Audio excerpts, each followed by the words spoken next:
Pakistan flood ٹیلی میٹری منصوبے کے لیے ایشیائی ترقیاتی بینک کا ریکورنس مشن پاکستان پہنچ گیا جو 21 اپریل 2026 تک رہے گا۔ فیڈرل فلڈ کمیشن نے محکمہ آبپاشی سندھ کو خط لکھ کر آگاہی دے دی ہے۔ مزید کیا تفصیلات ہیں جانیں گے نمائندہ 5 نیوز شکیل نائٹ سے۔ شکیل اپڈیٹ کیجیے گا۔ جی دیکھیں، پاکستان فلڈ ٹیلی منصوبے کے لیے ایشیائی ترقیاتی بینک کا ریکنسنسی مشن پاکستان پہنچ گیا ہے جو 21 اپریل 2026 تک سندھ میں رہے گا۔ پہلا فیڈرل فلڈ کمیشن نے محکمہ آبپاشی سندھ کو ایک خط لکھا ہے جس میں نے کہا ہے کہ کیونکہ یہ جو ٹیلی میٹری سسٹم دریائے سندھ کے 3 مقامات پر گڈو،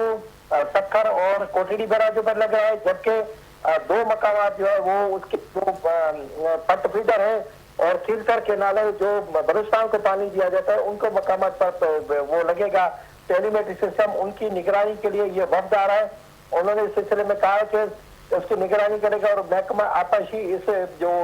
آ رہا ہے وفد اس کے ایشیائی ترقیاتی بینک اس کے ساتھ معاونت کرے، ان کے ساتھ اپنے چیف انجینئر اور متعلقہ انجینئر اور سپرنٹینڈنٹ انجینئر کو اس کو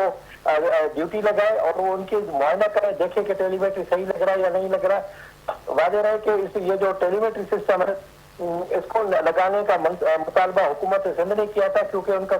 حکومت سندھ کا موقف رہا ہے کہ جب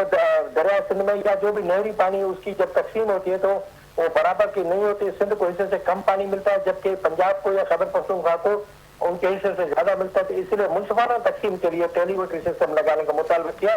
جو منظور کیا گیا، اور اب یہ کوٹڑی براج تو یہ جو ٹیلی میٹری سسٹم لگ چکا ہے، جبکہ سکھر اور گڈو براج پہ چونکہ ترقیاتی کام ہو رہا ہے تو وہاں پر کچھ سست روی کے سے جو ہے نا وہ ٹیلی میٹری سسٹم لگ رہا ہے، اس میں شاید 1 سال کا وقت لگ جائے۔ جی تفصیلات کے لیے شکریہ شکیل۔